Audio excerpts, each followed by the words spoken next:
நெறைய ரீல்ஸு, ஷார்ட்ஸ்லலாம் ஏகப்பட்ட ஃபுட் ரெசிபீஸ்லாம் பார்த்துட்ருக்கோம். அதெல்லாம் பார்க்கும்போது, அது சாப்பிட்டா டேஸ்ட் எப்படி இருக்கும் அப்படின்னு ஃபீல் பண்றத விட, நம்மளும் ட்ரை பண்ணி பார்த்தா கரெக்ட்டா வருமா? அப்படி தானே தோணுது. ஒரு சயின்ஸ் எக்ஸ்பெரிமெண்ட் லெவலுக்கு அந்த சாப்பாடு ரெடி ஆகறதுக்குள்ள மண்டையே உடைஞ்சு போகுது. இன்னைக்கு இந்த லெவலுக்கு ஃபீல் பண்ண வச்சது இந்த கொட்டாங்குச்சி ஐஸ்கிரீம் தான். இது பண்ணும்போது சின்ன வயசுல சிரட்டெல்லாம் வச்சு சோறு குழம்பு பண்ணி விளையாண்ட விளையாட்டு தான் ஞாபகம் வந்துச்சு. நாங்க அப்பவே இந்த ஐஸ்கிரீம்லாம் பண்ணிட்டோம்.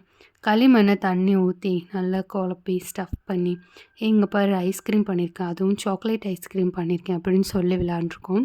எனக்கு நல்லா ஞாபகம் இருக்கு. நாங்க சின்ன வயசுல இத விளையாண்டுருக்கோம். நீங்களும் இதெல்லாம் பண்ணியிருக்கீங்களா? அப்படின்னு சொல்லுங்க.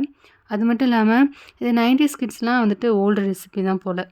கடைசியா அந்த சிரட்டை எவ்வளோ டென்ஷன் பண்ணிடுச்சு பார்த்தீங்களா? டேஸ்ட் நல்லா தான் இருந்துச்சு. ஒரு ஹெல்தியான அன்ப்ராசஸ்ட் ஐஸ்கிரீம் அப்படின்னு சொல்லி வீட்ல இருக்கிறவங்க எல்லாத்துக்கும் செஞ்சு கொடுக்கலாம். டெஃபினட்டா கிட்ஸுக்குலாம் பிடிக்கும். இந்த ஃப்ரீஸ் ஆன ஐட்டம்லாம் சாப்பிட்றதுக்கு எல்லா குழந்தைங்களுக்குமே ரொம்ப பிடிக்கும். இதில என்ன டாஸ்க்குன்னு கேட்டிங்கன்னா, தேங்காவ கரெக்ட்டா உடைக்கணும். ஓட்டை விழாம அந்த தேங்காய் பத்த எடுக்கணும். அந்த சிரட்டு சாயாம இருக்கிறதுக்கு ஒரு பவுல் கண்டுபிடிச்சு, அத ஃப்ரீஸ் பண்ணி கரெக்ட்டா எடுக்கணும்.